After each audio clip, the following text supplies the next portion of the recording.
सीधा कुरा प्रश्न विचार। उज्यालो रेडियो नेटवर्क। अहिले बिहानको 6 बज्यो।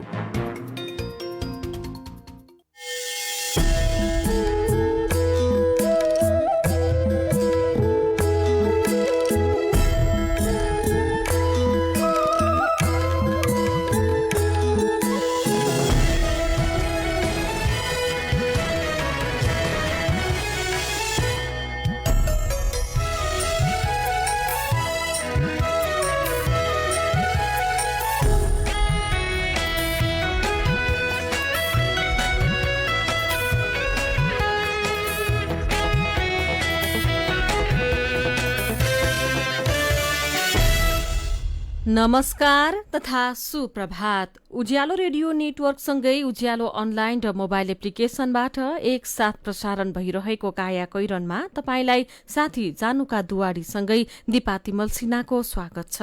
आज 2079 साल भदौ 13 गते सोमबार, भदौ शुक्ल पक्षको द्वितीया तिथि, सन् 2022 अगस्त 29 तारिक। आज दर खाने दिन।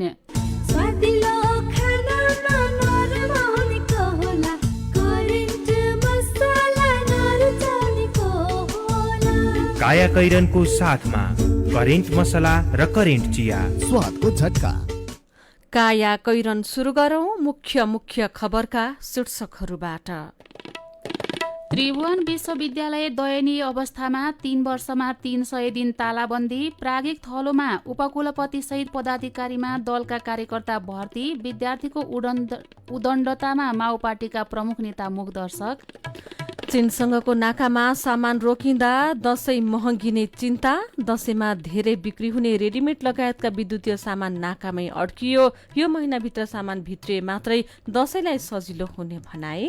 आमदानीको मुख्य स्रोत मानिएको अलैँचीको मूल्य निरन्तर घट्न थालेपछि विकल्प खोज्दै किसान। उत्पादन भएको अलैँचीको गुणस्तर कायम गर्नेतर्फ ध्यान दिन आग्रह। भट्टीमा सुकाउने, राम्ररी सुकाउने, अब त्यसको चिस्यान मेन्टेन गर्ने, अब पुच्छरहरू छ भने पुच्छर काट्ने आदि इत्यादि ग्रेडिङ गर्ने कुराहरू चाहिँ किसानमै भर पर्छ। त्यो बाढीले धेरै जनधनको क्षति गरेपछि अन्तर्राष्ट्रिय सहयोगका लागि पाकिस्तानको अपिल। आर्थिक समस्यासँग जुधिरहेको पाकिस्तानमा विपत्तिले झनै समस्या।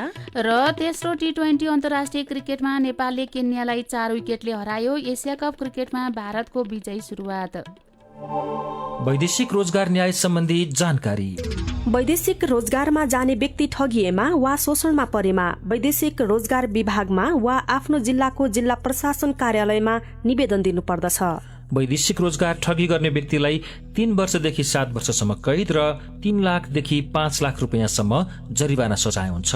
वैदेशिक रोजगारमा ठगिएको व्यक्तिले बुझाएको रकम र त्यसमा थप 50% हर्जना सहितको रकम पीडकबाट फिर्ता पाउँछन्। वैदेशिक रोजगार ठगीको विषयमा जहिले पनि उजुरी लाग्दछ। क्षतिपूर्तिसँग सम्बन्धित उजुरी 1 वर्षभित्रमा दिनुपर्दछ। वैदेशिक रोजगारमा जाँदा लाग्ने खर्च मेन पावरमा बुझाइ भरपाई लिएमा न्याय पाउन सजिलो हुन्छ। वैदेशिक रोजगारीको सिलसिलामा ठगिएमा वा उद्धार गर्नु परेमा, बेचबिखनमा परेमा वा तलब नपाई कानुनी सल्लाह र निशुल्क कानुनी सहायता चाहिएमा पिपुल फोरमको फोन नम्बर 01 45 23 973 मा सम्पर्क गर्न सकिनेछ। आइरेक्सको सहयोगमा मानव अधिकारका लागि जनमञ्च, पिपुल फोरम, काठमाडौँ, नेपाल।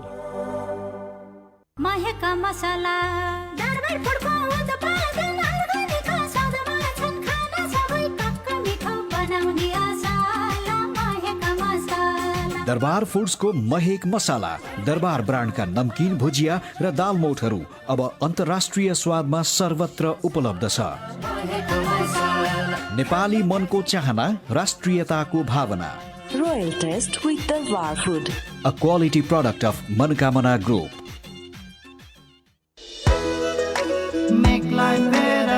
जब हुन्छ घरमा उपयोग बेटरको, तब शोभा बढ्छ हरेक किचनको।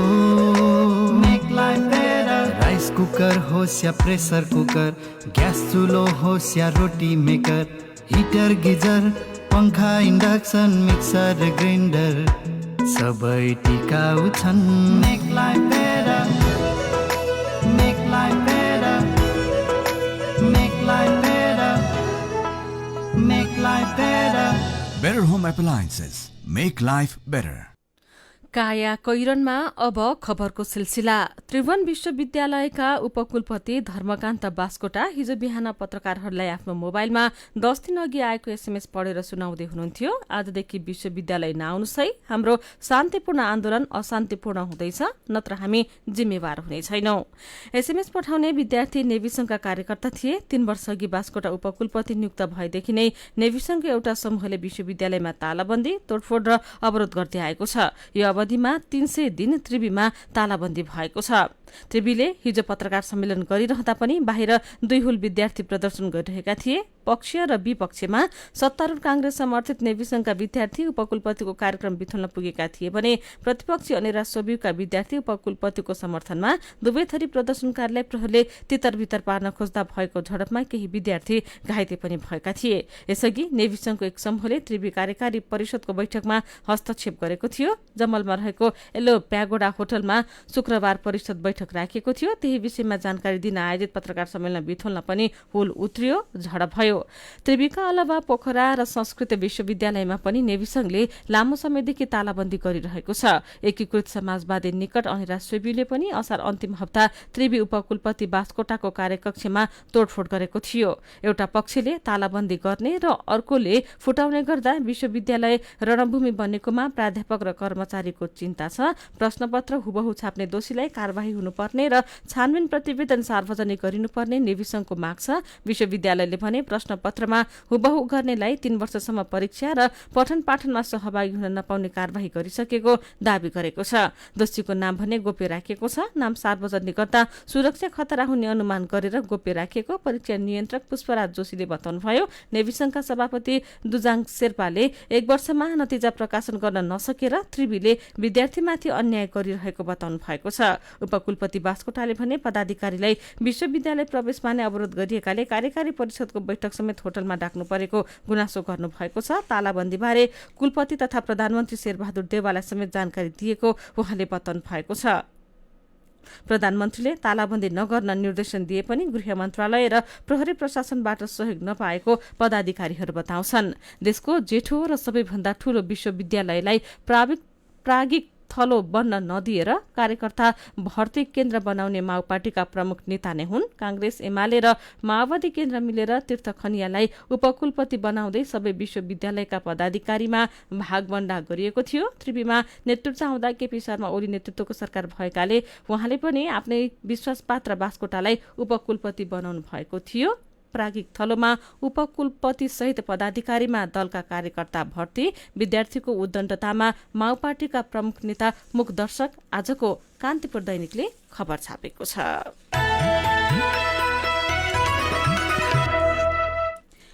गम्भीर मानव अधिकार उल्लङ्घनका दोषीलाई आम माफी दिने घुमाउरो प्रावधान खारेज गर्न द्वन्द पीडितले सांसदहरूसँग अपील गरेका छन्। बेपत्ता पारेका व्यक्तिको छानबिन, सत्य निरूपण तथा मेलमिलाप आयोग ऐन 2071 माथि संसदमा सोमबार छलफल हुँदैछ।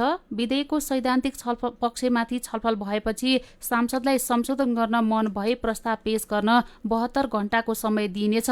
यो समयको सदुपयोग गर्दै मानव अधिकारको अन्तर्राष्ट्रिय प्रावधान तथा सर्वोच्च अदालतको आदेश विपरीत विधेयकमा भएका प्रावधान खारेज गर्न पीडितले सांसदलाई आग्रह गरेका हुन्। हत्या, अपहरण जस्ता गम्भीर अपराधमा सरकारले दोषीलाई माफी दिने कानूनी प्रस्ताव गरेको छ। यो जस्ताको तस्तै अनुमोदन नगरियोस्। द्वन्द्वको समयमा मारिएका प्रहरीको परिवारजन सम्मिलित संगठन अमर प्रहरी परिवारकी महासचिव रामकुमारी थापा खड्का भन्नुहुन्छ, हामी सबै सांसद र सिङ्गो संसदलाई आग्रह गर्न चाहन्छौँ, मानव अधिकारको गम्भीर उल्लङ्घनका घटनामा आम माफी दिने काम कुनै हालतमा नगर्नुहोला। घुमाउरो पाराबाट पीडकलाई उन्मुक्ति दिने गरी विधेयक ल्याइएको भन्दै पीडितले यसको विरोध गरेका छन्।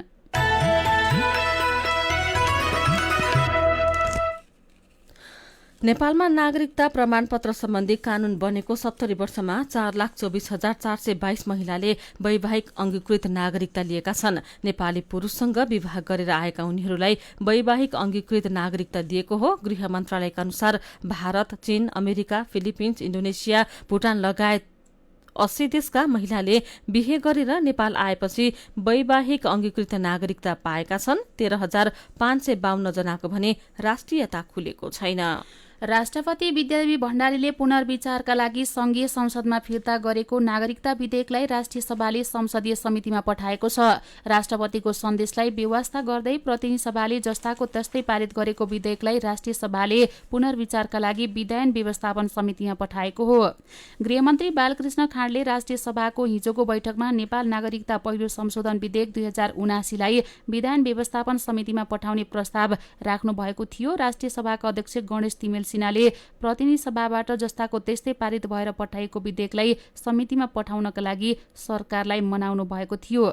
संसद सचिवालय स्रोतका अनुसार अध्यक्ष तिमल सिन्हाले राष्ट्रपतिले पुनर्विचारका लागि फिर्ता पठाइसकेपछि सन्देशलाई मान्ने नमान्ने सार्वभौम संसदको विषय भए पनि सम्मानका लागि समितिमा छलफल गर्नुपर्ने भनी गृहमन्त्री बालकृष्ण खाँड र कानून न्याय तथा संसदीय मामिला मन्त्री गोविन्द प्रसाद शर्मा कोइरालालाई मनाउनु भएको थियो। त्यसका लागि अध्यक्ष तिमेल सिन्हा, मन्त्रीहरू खाँड र कोइराला बीच पटक पटक छलफल भएको थियो। गठबन्धन दलको बहुमत रहेकाले विधायन समितिमा विधेयक पठाउन सरकारले तयारी गरेको छ।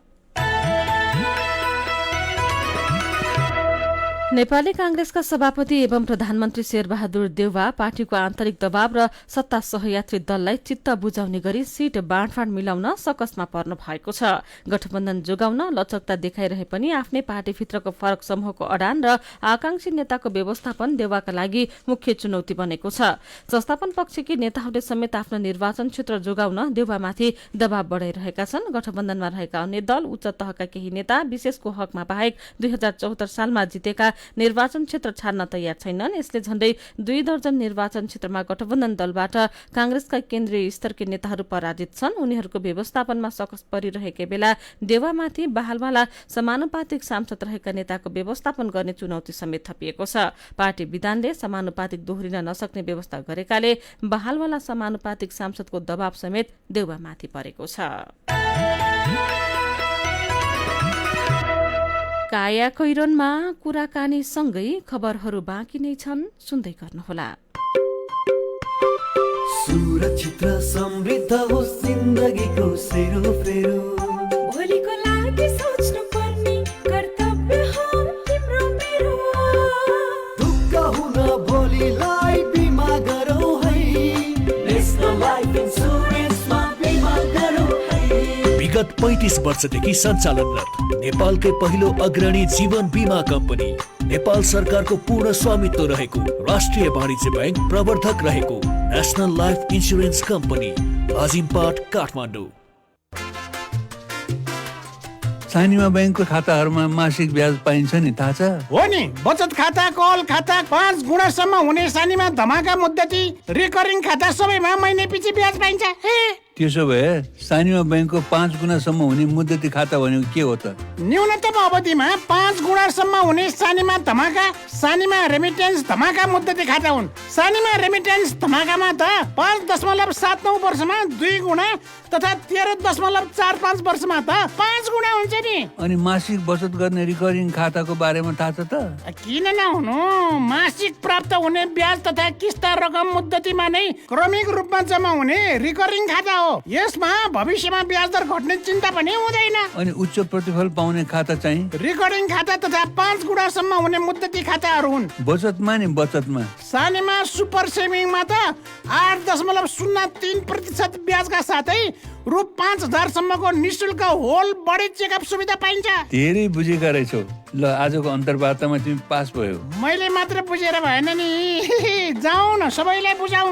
एयरपोर्ट लाउन्जमा भिआइपी सुविधाका लागि निशुल्क प्रायोरिटी पास लिन पनि नछुटाऊ है। थप जानकारीका लागि नजिकैको शाखा वा 980119 0119 मा सम्पर्क गर्नुहोला। सानीमा बैंक, सबल अनि विश्वसनीय बैंक।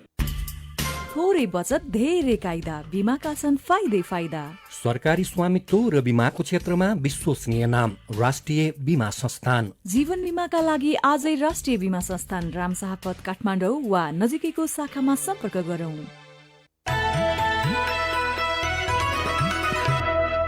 उज्यालो रेडियो नेटवर्कसँगै उज्यालो अनलाइन र मोबाइल एप्लिकेशनमा प्रसारण भइरहेको काया कैरनमा तपाईंलाई फेरि स्वागत छ। यतिन्जेल हामीले त्रिभुवन विश्वविद्यालय दयनीय अवस्थामा 3 वर्षमा 300 दिन तालाबन्दी, प्राज्ञिक थलोमा उपकुलपति सहित पदाधिकारीमा दलका कार्यकर्ता भर्ती, विद्यार्थीको उद्दण्डतामा माओपार्टीका प्रमुख नेता मुखदर्शक, गम्भीर मानवाधिकार उल्लंघनका दोषीलाई आम माफीको प्रावधान खारेज गर्न पीड़ितको अपील, नागरिकता विधेयक विधान समितिमा लगायतका खबर प्रस्तुत गर्यौं। अब बाँकी खबर। तीजको चहल पहल शुरू भइसके पनि उत्तरी नाका बन्द हुँदा दशैं बजार कस्तो हुन्छ भन्ने अन्यल छ। तीज सकिएसँगै दशैं बजार शुरू हुने व्यवसायीहरू बताउँछन् दशैं शुरू हुन 35 दिन बाँकी छ। तर दशैंमा धेरै बिक्री हुने रेडिमेड सामान लगायत विद्युतीय सामान उत्तरी नाकामै अड्किएका छन्। सामान अड्किएकै कारण व्यापारी, तिनका कर्मचारी, बैंकको ऋण, गोदाम भाडा लगायत विविध कारणले गर्दा स्वतः मूल्य बढ्ने व्यवसायीहरूको भनाइ छ। अबको 25 दिनमा उत्तरी नाकामा अड्किएका सामान नेपाली बजारमा आउन सकेनन् भने तिनको अर्थ नहुने नेपाल हिमालय सीमापार वाणिज्य संघका अध्यक्ष अशोक कुमार श्रेष्ठले बताउनुभयो। तीज लगत्तै दशैंको व्यापार शुरू हुन्छ, तर नेपाली बजारमा सामान उत्तरी नाकामै छन्। उहाँले भन्नुभयो, नाकामै आइसकेका सामान छुटाउन सरकारसँग माग गरेका छौं। उत्तरी नाकाको अवस्था हेर्दा कोरोना संक्रमण घटे नाका खुल्ने नत्र नखुल्ने देखिएको उहाँले बताउनुभयो। दशैंका सामान नाकामा अड्की बसेका छन्। भदौभित्र आए भने मात्र दशैंका लागि बिक्री गर्न मिल्छ, नत्र त्यसको अर्थ हुँदैन उहाँले भन्नुभयो। उत्तरी नाकाबाट लत्ता कपडा, विद्युतीय सामग्री, खाद्यान्न, फलफूल लगायतका सामग्री नेपाली बजारमा वितरण छन्। बिग्रने सामान लगायत 100 ट्रक सामान चिनिया नाकामा अड्किएको उहाँको भनाइ छ। दशैं तिहार लगायत चाडपर्वमा अन्य समयको भन्दा 40% धेरै सामग्री बिक्री वितरण हुने भएकाले सरकारले यसतर्फ ध्यान दिनुपर्ने उहाँले बताउनुभयो। तीज लगत्तै दशैंका लागि धेरै सामान खोज्न आउने भए पनि यसपटक सामान आइ नसकेको काठमाडौँको महाबौद्धमा जेम्स कपडाको होलसेल पसल गरिरहेका शाश्वत आचार्यले बताउनुभयो। नाकामा चाडपर्वलक्षी सामग्री अड्किएको भन्दै हिजो नेपाल राष्ट्रिय व्यवसाय महासंघले विज्ञप्ति नै जारी गरेको छ। आयातित सामग्री चिनिया सिमानामा रोकिएको र लामो समयदेखि निर्यात ठप्प भएको घटनाले आफूहरूको ध्यानाकर्षण भएको महासंघले जनाएको छ। तीज सुरु भएसँगै सुन चाँदीको पनि मौसम सुरु भइसकेको छ, तर पर्याप्त सुन नभएको व्यवसायीहरूको भनाइ छ। उपभोक्ताको माग बढ्दै गए पनि व्यवसायीसँग पर्याप्त सुन नभएको सुन चाँदी महासंघका अध्यक्ष मणिकरत्न साक्यले बताउनुभयो। सुनचाँदीको सिजन सुरु भइसक्यो, बजारमा सुन छैन, हामीले ग्राहकको माग नै पूरा गर्न नसक्ने अवस्था आउँदैछ उहाँले भन्नुभयो। सामान्यतया प्रतिदिन 25 देखि 30 किलोसम्मको सुनको माग रहे पनि आफूहरूले धान्न नसक्ने उहाँको भनाइ छ। नगदे बाली अलैँचीको मुख्य मूल्य निरन्तर घट्न थालेपछि किसान मर्कामा परेका छन्। केही वर्ष अगाडि 40 किलोको अर्थात प्रतिमन 1,20,000 रुपियाँसम्म कारोबार हुने अलैँची अहिले प्रतिमन 35,000 रुपियाँमा झरेको छ। पूर्वमा अलैँची खेतीको विस्तार गरेका किसान मूल्य घट्ने क्रम नरोकिएपछि अहिले खेतीबाट पलायन हुने क्रम पनि बढ्दछ। पूर्वी पहाड़ी जिल्लाका किसानको मुख्य आमदानीको स्रोत मानिएको अलैँचीको भाव निरन्तर घट्नुको मुख्य कारण के हो भनेर साथी मदन पौड्यालले अलैँची विकास केन्द्र फिक्कलका सूचना अधिकारी एवं प्राविधिक सहायक दिलबहादुर श्रेष्ठलाई सोध्नु भएको छ। किसानको गुनासो भनेको अलैँचीको मूल्य गिरावट भयो भन्ने गुनासो छ। विदेश निर्यात गर्नको लागि व्यापारीहरूले नै अलिकति उ गरे जस्तो लाग्छ मलाई। अब लास्ट इयरमा 52-55 हजारसम्म मूल्य भएको थियो। यसपालि अहिलेको मूल्य सोध्दाखेरि मैले हिजो सोधेको लगभग 36,000, 35-36 हजार मात्रै छ भने। अब यहाँ किसानलाई व्यापारीमा सोद्धा पनि व्यापारीले बाहिरतिर निर्यात भएको छैन, त्यति डिमान्ड भएको छैन भनेर उहाँ व्यापारीले पनि त्यसो भन्नुहुन्छ। अब हाम्रो अलैँचीको गुणस्तरमा पनि अलिकति भएन भने गुणस्तर सुधारको लागि पनि अब उहाँहरूले प्रोसेस गरिरहनु भएकै छ। उहाँहरूले किसानहरूले पनि गर्नुभएको छ र उहाँहरूले व्यापारीहरूले पनि गर्नुभएको छ।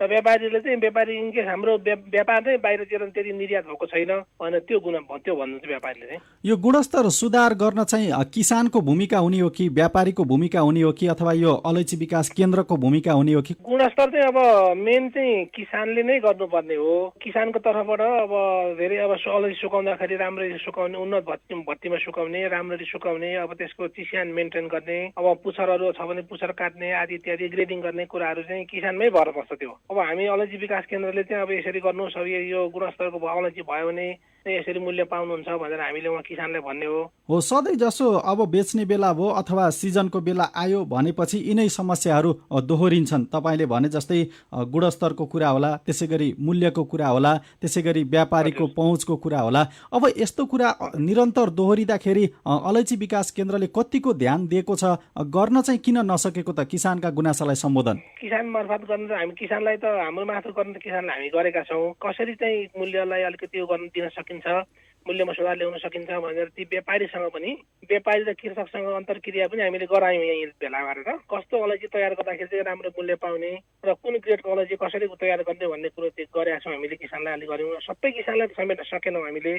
अब सीमित किसानहरूलाई समेटेर ती व्यापारी र ती अलैँची व्यवसाय महासङ्घलाई पनि समेटेर हामीले कार्यक्रम चाहिँ सञ्चालन गरेका छौँ। किसानहरू फेरि अरू खेतीतर्फ पनि आकर्षित भएको भन्ने देखिएको छ। ती किसानलाई चाहिँ उत्साह जगाउन अथवा खेतीतर्फ नै आकर्षित गर्न अब के गर्न सकिन्छ त? अब अलैँचीका विभिन्न जातहरू छन्। अब ती हामीसँग 5वटा रजिस्टर जातहरू छन्। अब रामसाई, गोलसाई, जिरमले, भरलाङ्गे, डमरसाई आफ्नै उचाइमा हुनेछन्। अलैँची भनेर अलैँची मात्रै होइन, अलैँचीको जात र विशेषता हेरेर लगाउनुहोस् भनेर हामी सुझाव दिन्छौँ किसानहरूलाई। अब 35-36 हजार भनेको पनि अरू कुनै बालीबाट पनि त्यति लिन सकिन्न। र किसानले चाहिँ पहिलेको 1 लाखसँग तुलना गरेर यति मात्रै भएको मात्रै हो। तर किसानसँग डाइरेक्ट कुरा गर्दा पनि हामीलाई 30,000 देखि 32,000 अलैँचीको दाम भयो भने पनि हामीलाई राम्रो मुनाफा हुन्छ भनेर भन्नुहुन्छ उहाँहरूले। त्यसैले हामीले किसानहरूलाई चाहिँ तपाईँहरू हतोत्साही नहुनुहोस्। जुन लगानी छ, लगानी र आम्दानी तुलना गर्ने हो भने पनि 30-32 हजारमा पनि उहाँहरूले मुनाफा राम्रो मुनाफा हुन्छ। उहाँ हुनुहुन्थ्यो अलैँची विकास केन्द्र फिक्कलका सूचना अधिकारी एवं प्राविधिक सहायक दिलबहादुर श्रेष्ठ। काया कैरनमा मेरो पनि भन्नु छ र कार्टुनसँगै खबरको सिलसिला बाँकी नै छ, सुन्दै गर्नुहोला।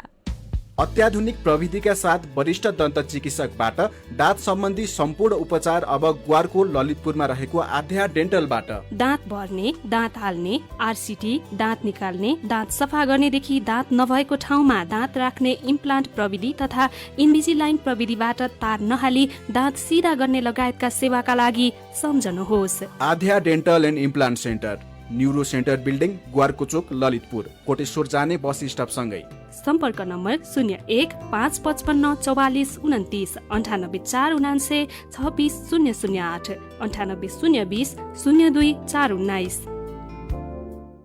मिठो मिठो खानाले कसको मन नाच्ला, स्वादिलो खानामा नरम हुनेको होला, करेन्ट मसलामा बनेको, करेन्ट मसला नरुचाउनेको होला।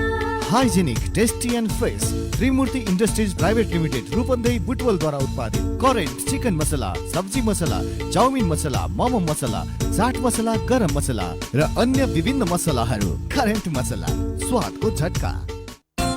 अन्तर्राष्ट्रिय स्तरको आँखा अस्पताल दृष्टि आँखा केन्द्र कलङ्कीमा बिना इन्जेक्सन मोतीबिन्दुको शल्यक्रिया, मधुमेहका बिरामीको पर्दाको परीक्षण तथा शल्यक्रिया, जलबिन्दुको उपचार तथा शल्यक्रिया, अल्छी आँखाको उपचार, साथै दृष्टि आँखा अस्पताल कलङ्कीमा नाक, कान तथा घाँटीको सम्पूर्ण उपचार तथा शल्यक्रिया सेवा। सम्पर्क दृष्टि आँखा केन्द्र कलङ्की। फोन 01-5224-352, 5224-353। Website www.drishtieye.org। हाम्रा शाखाहरू काठमाडौँको जमल, चाबहिल, नयाँ बानेश्वर तथा टोखामा पनि। सबैका लागि दृष्टि, सबैका लागि दृष्टि। उज्यालो रेडियो नेटवर्क मार्फत देशभरिका विभिन्न एफएम स्टेशन तथा उज्यालो अनलाइन र मोबाइल एप्लिकेशनमा प्रसारण भइरहेको काया कैरनमा तपाईंलाई फेरि स्वागत छ। अब बाँकी खबर।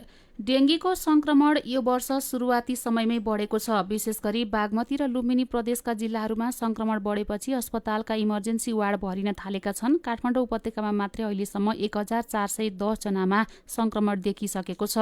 लामखुट्टेको टोकाइबाट फैलने डेंगी सामान्यतया भदौबाट देखिने भए पनि यो वर्ष सुरुवाती समयमै अत्यधिक देखिएको डाक्टरले बताएका छन्। इपिडेमियोलोजी तथा रोग नियन्त्रण महाशाखाका अनुसार अहिलेसम्म देशभर 2539 जनामा संक्रमण पुष्टि भएको छ। देशभरि नै डेंगीको संक्रमण देखिए पनि बागमती, लुम्बिनी र प्रदेश नम्बर 1 का 10 जिल्लामा धेरै देखिएको छ। काठमाडौँमा 532 जनामा संक्रमण पुष्टि भएको छ। यस्तै पछिल्लो 2 महिना यता उपत्यकामा मात्रै 1410 जनामा डेङ्गीको संक्रमण पुष्टि भइसकेको छ, जसमध्ये ललितपुरमा 858 र भक्तपुरमा 20 जनामा संक्रमित भइसकेका छन् भने काठमाडौँमा 532 जना संक्रमित भएका छन्। शुक्रराज ट्रपिकल तथा सरुवा रोग अस्पताल टेकुको इमर्जेन्सी वार्डमा शनिबार 85 जना, शुक्रबार 68, बिहिबार 65 र बुधबार 59 जना उपचारका लागि पुगेका छन्। इमर्जेन्सीका सबै बेड भरिएपछि हिजो कुर्सीमा राखेर बिरामीको उपचार गरिएको थियो। मेरो पनि भन्नु छ। पछिल्लो समय दर खाने र तीज मनाउने संस्कृतिमा आएको परिवर्तनबारे उद्धव पौडेल भन्नुहुन्छ, तीज पर्व भड्किलो बन्दै गएको छ। हुने खानेले मिठो खाने, राम्रो लगाउने, कपडा गहना प्रदर्शन गर्दा हुँदा खाने वर्गमा हीनताबोध हुने गरेको छ। सकिन्छ भने गरिब दुखीलाई खाना खुवाएर सहयोग गरेर तीज मनाऊ। यही विषयमा ज्ञान प्रसाद तिवारी लेख्नुहुन्छ, पहिला विवाह गरेर गएका छोरी चेलीले दुःख सुखका वेदना र खुसी समेटेका गीत गाएर थपडी मारेर गाउँघरमा भेला भएर सामूहिक दर खाने गर्थे। तर अहिले यस्तो कमै भेटिन्छ। आधुनिकताको नाममा गीत सङ्गीत खानपान सबै आयातित हुँदै गएका छन्। खाद्य वस्तुको गुणस्तर अनुगमन गर्न काठमाडौँ महानगरपालिकाले फुड इन्सपेक्टर नियुक्त गर्ने शीर्षकको खबरमा नवीन कणेल लेख्नुहुन्छ, अब चाहिँ महानगरपालिकामा केही हुन्छ कि भन्ने आशा र भरोसा जाग्यो। यसरी नै अगाडि बढिरहनु मेयरज्यू शुभकामना। यही विषयमा सुनिल ढकाल प्रशंसा गर्दै लेख्नुहुन्छ, आहा कति राम्रो काम। तपाईँको यो कदमले 2-4 जना व्यापारीहरूलाई असर त पर्ला, तर आम नागरिक खुसी हुनेछन्। अनि सुभाष केसी भन्नुहुन्छ, आम उपभोक्ता र नागरिकको स्वास्थ्यको लागि अत्यन्तै आवश्यक र सराहनीय कार्य। यस्तो कामको थालनी त काठमाडौँ महानगरपालिकामा मात्र होइन, देशका अरू ठाउँमा पनि गर्न आवश्यक छ। विचारको लागि तपाईँलाई धन्यवाद। मेरो पनि भन्नु छ। मेरो पनि भन्नु छ प्रस्तुत गर्दै हुनुहुन्थ्यो साथी भोजेन्द्र बस्नेत। काया कोइरनमा अब विदेशको खबर। बाढीले धेरै जनधनको क्षति गरेपछि पाकिस्तानले अन्तर्राष्ट्रिय सहयोगका लागि अपील गरेको छ। अमेरिका, बेलायत, संयुक्त अरब इमिरेट्स र अरू देशहरूले सहयोग उपलब्ध गराउँदै आए पनि अझै धेरै सहयोगको आवश्यकता रहेको पाकिस्तानले बताएको बीबीसीले जनाएको छ। यो वर्ष जुन महिना यता आएको बाढीका कारण पाकिस्तानमा ज्यान गुमाउनेको संख्या 1033 पुगेको छ। 10,000 विस्थापित भएका त्यहाँको राष्ट्रिय विपद व्यवस्थापन निकायले जनाएको छ। बाढीले विस्थापित भएकाहरू राहतको पर्खाइमा छन्। आर्थिक समस्यासँग जुधिरहेको पाकिस्तानमा विपत्तिले झनै समस्या निम्ताएको छ। अब खेल खबर। तेस्रो टी20 अन्तर्राष्ट्रिय क्रिकेटमा नेपालले केन्यालाई 4 विकेटले हराएको छ। नरोबीको जिमखाना मैदानमा केन्याले दिएको 157 रनको लक्ष्य नेपालले 19 ओभर 3 बलमा 6 विकेट गुमाएर भेटायो। नेपालका लागि ज्ञानेन्द्र मल्लले 46, अर्जुन साउदले 35, रोहित पौडेलले 29, पवन सर्राफले 20 र आदिल अन्सारीले 16 रन बनाए। यसअघि टस जितेर ब्याटिङ गरेको केन्याले 20 ओभरमा मात्रै 2 विकेट गुमाएर 156 रन बनाएको थियो। उसका लागि रकेब पटेलले नट आउट 43 बलमा 73 र इरफान करिमले 47 बलमा 55 रन बनाए। बलिङतर्फ नेपालका सोमपाल कामी र आदिल अन्सारीले 1-1 विकेट लिए। यो जितसँगै 5 खेलको श्रृङ्खलामा नेपालले 2-1 को अग्रता लिएको छ। नेपाल र केन्या बीचको चौथो टी20 खेल भोलि र 5औं तथा अन्तिम खेल पर्सि भदौ 14 गते हुनेछ। एसिया कप क्रिकेटमा भारतले विजयी सुरुवात गरेको छ। युएईको दुबईमा हिजो भएको खेलमा भारतले पाकिस्तानलाई 5 विकेटले हराउँदै विजयी सुरुवात गरेको हो।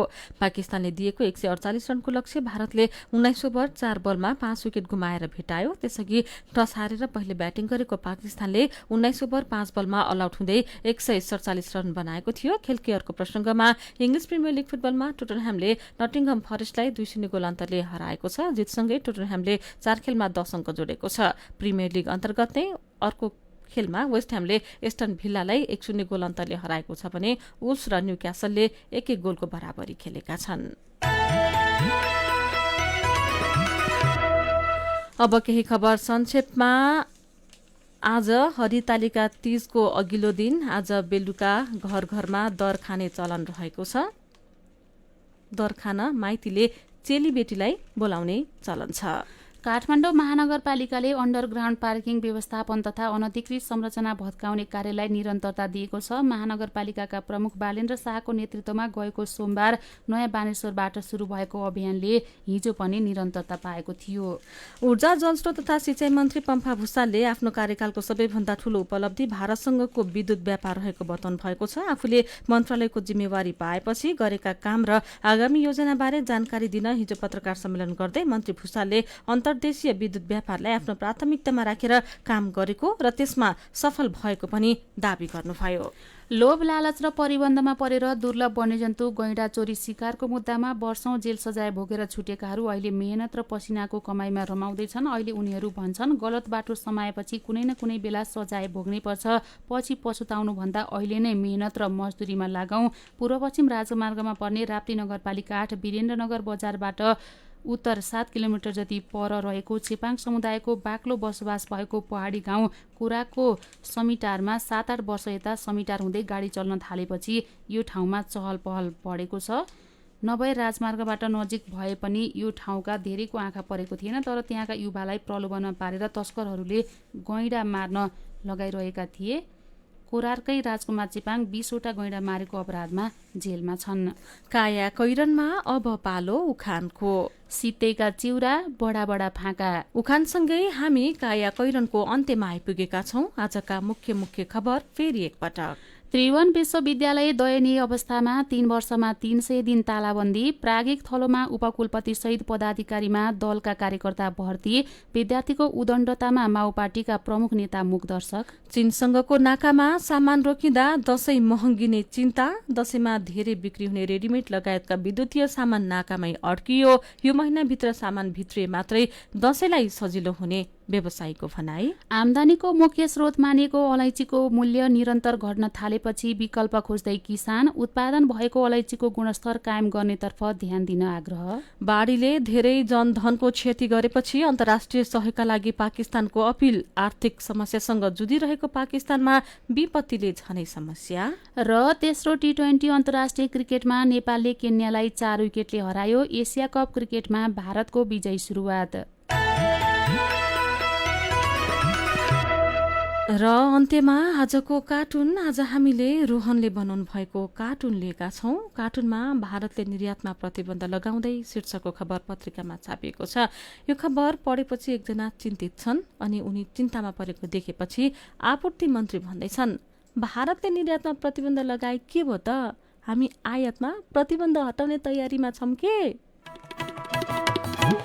आजको काया कैरन सकिएको छ। उज्यालो मोबाइल र अनलाइनमा प्रसारण भइरहेका रेडियो र अनलाइनका सामग्री भाइबरमा पनि उपलब्ध छन्। काया कैरनबाट प्राविधिक साथी सरोज थापासँगै हामी पनि बिदा माग्छौं। घर बाहिर निस्कने बेलामा मास्क लगाउन नबिर्सौं। नमस्कार।